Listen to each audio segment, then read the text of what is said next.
Saudara, soal ujian ekonomi Indonesia di tengah eskalasi konflik antara Amerika Serikat Israel dengan Iran, kita akan bahas bersama Wakil Ketua Komisi 11 DPR RI, fraksi Gerindra, Muhammad Hekal. Selamat malam, Mas Hekal. Dan juga Direktur Ekonomi Digital Selios, ada Mas Nailul Huda. Selamat malam, Mas Huda. Selamat malam, Mbak. Baik, saya ke Mas Hekal terlebih dahulu. Mas Hekal, pemerintah ini memastikan ekonomi kita saat ini dibilang masih stabil di tengah perang yang makin memanas. Anda melihat hal yang sama juga?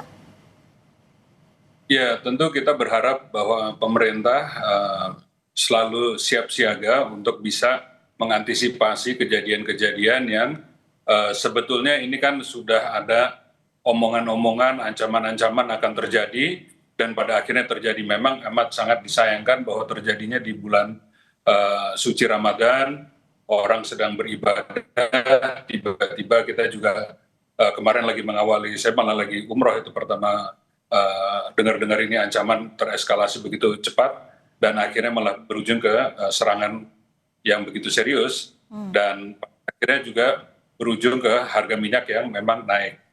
Nah, kita sama-sama tahu di APBN kita itu kan harga minyak dipatok, bukan dipatok lah, diantisipasi di harga $70.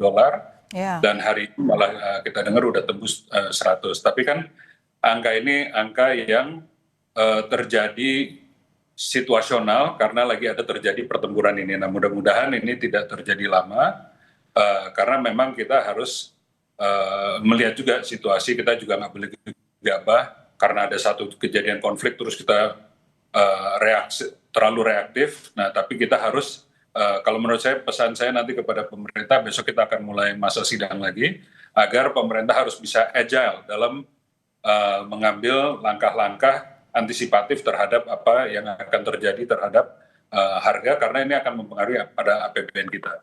Iya betul, tapi Anda kan juga menilai bahwa saat ini pemerintah sudah dalam persiapannya begitu ya.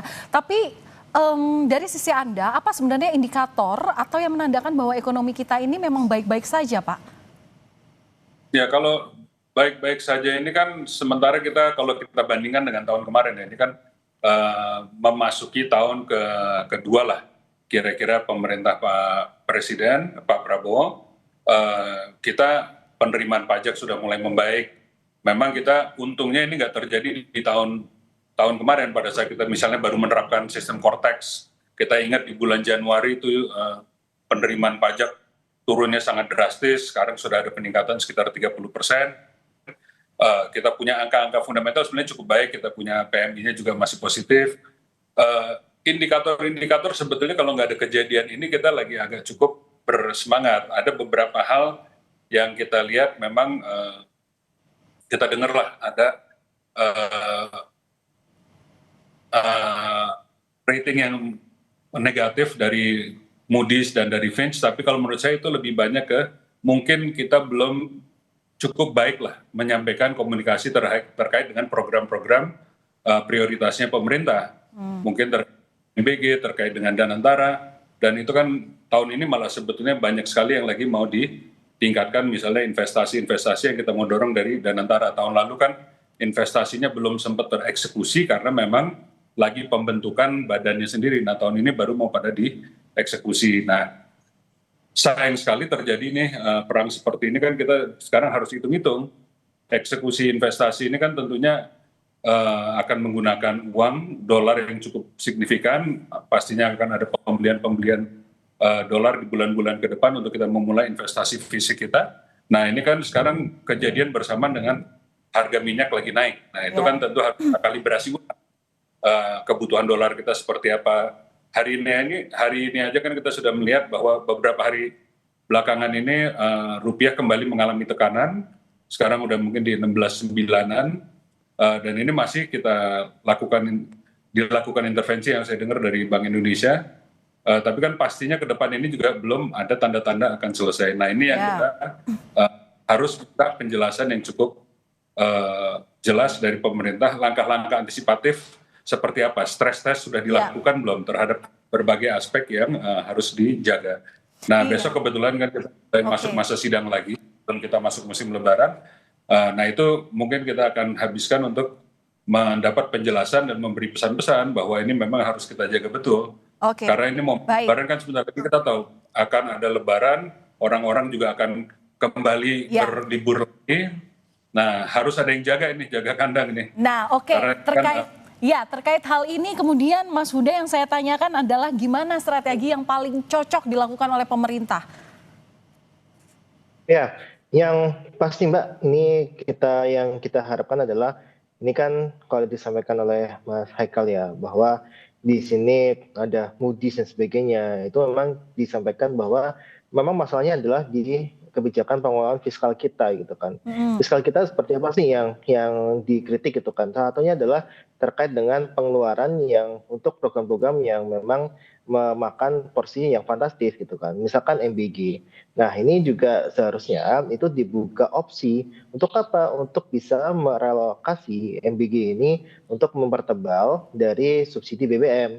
Karena kalau kita lihat, ketika kita cabut ataupun misalkan kita naikkan ya harga Pertalite, itu pasti akan mengguncang daya beli masyarakat. Ini akan menyebabkan dari sisi daya beli ini juga ya merosot lagi dan kemudian pertumbuhan ekonomi tidak akan tercapai gitu kan. Nah, ini yang memang yang pilihan paling logis untuk saat ini adalah merelokasi ataupun ya bisa kita bilang mempertebal untuk subsidi BBM dari anggaran seperti MBG dan sebagainya yang saya rasa itu bisa dilakukan gitu.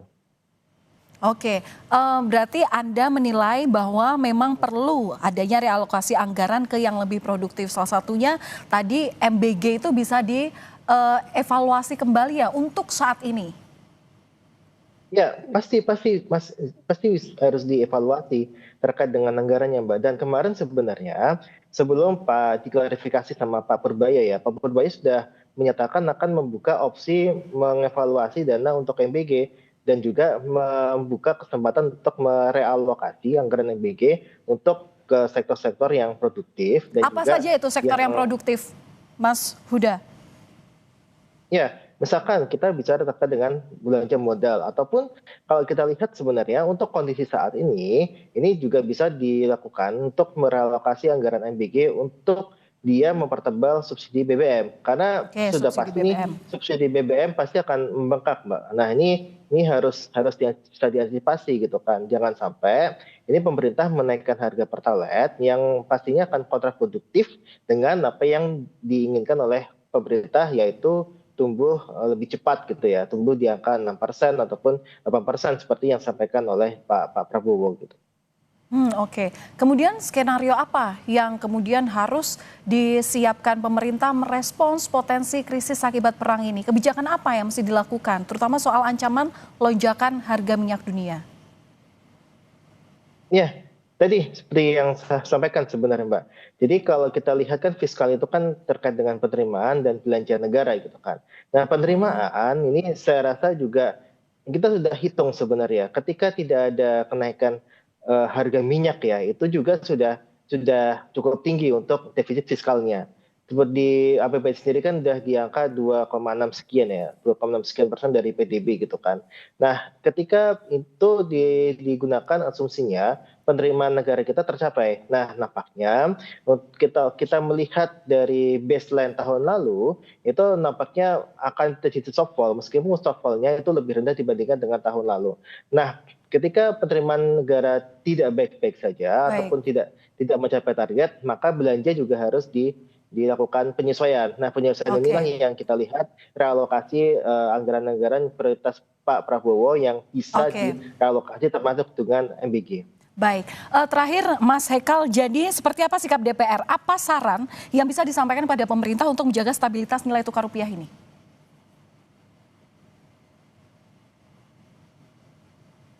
Halo, Mas Hekal, masih bisa mendengar suara saya?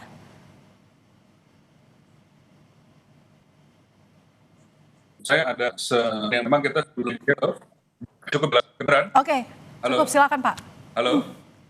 Iya, silakan dilanjutkan, Mas Hekal. Ya, jadi memang kita ada pemikiran sebetulnya sebelum kita memasuki tahun ini, tahun lalu kita sudah di Komisi 11 ada memikirkan untuk membahas dengan Pak Purbaya beberapa skema untuk juga penghematan dari segi subsidi BBM. Sebagaimana kita ketahui, subsidi energi kita ini kan juga banyak yang nggak tepat sasaran.